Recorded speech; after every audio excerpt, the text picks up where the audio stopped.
माता पिता बनण्याचे स्वप्न लवकरच पूर्ण होणार, तेही Vansh infertility and test tube baby centre मध्ये। एक IVF सायकल साठी पैसे द्या आणि एक सायकल मोफत मिळवा। 0% डोनर पॉलिसी फक्त सोलापूरमध्ये। अपॉइंटमेंट साठी आजच संपर्क साधा।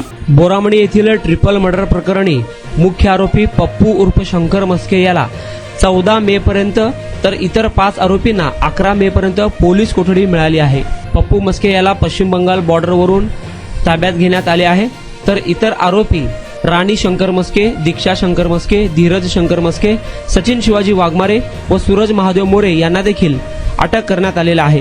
त्यांना देखील 3 दिवसांची पोलीस कोठडी ठेवण्याचे आदेश न्यायदंडाधिकारी ऐश्वर्या जाधव यांनी दिले आहे। मुख्य आरोपी पप्पू उर्फ शंकर मस्के यांची भाऊजाई गायत्री मस्के यांच्यामध्ये जमिनीची वाटणी तसेच 25 लाख रुपये कारणावरून खटके उडत होते। मयत गायत्री मस्के हिने 25 लाख रुपये मागितल्यावर मी पैसे देणार नाही असे सांगत 2 मे 2026 रोजी भाऊजाई गायत्री, प्रियंका, शिवराज यांना तलवारीने वार करून तिघांचा खून केला होता। या प्रकरणी मृत गायत्री याचा भाऊ दिलीप चांदोरे यांनी सोलापूर तालुका पोलीस ठाण्यात फिर्याद दिली होती। या 6 आरोपींना न्यायदंडाधिकारी यांच्या कोर्टात हजर केले असता मुख्य आरोपी शंकर मस्के याला 6 दिवसाची तर इतर 5 आरोपींना 3 दिवसांची वाढीव पोलीस कोठडी सुनावली आहे।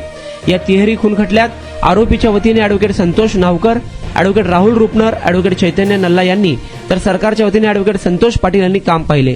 आपण बांधकाम कामगार आहात का? मग ही बातमी खास तुमच्यासाठी। बांधकाम कामगार कार्ड दाखवा, मिळवा सर्व शस्त्रक्रिया आणि उपचार पूर्णतः मोफत। सोलापुरातील ISO नामांकित कादरी मल्टी स्पेशालिटी हॉस्पिटलमध्ये बांधकाम कामगार योजना यांच्या माध्यमातून सर्व शस्त्रक्रिया आणि उपचार मिळणार मोफत। अस्थिरोग विभाग, दंतरोग, स्त्रीरोग, IVF सेंटर आणि विविध सर्जरी विभाग आता एकाच छताखाली। अनुभवी डॉक्टर, आधुनिक सुविधा, विश्वासार्ह उपचार। आजच भेट द्या, मोफत चेकअप करून घ्या। Qadri multi speciality hospital, plot number 10, Majrewadi, नई जिंदगी रोड, अथर्व मंगल कार्यालय जवळ, सोलापूर। संपर्क करा 97 30 55 88 55 72 49 07 41 84।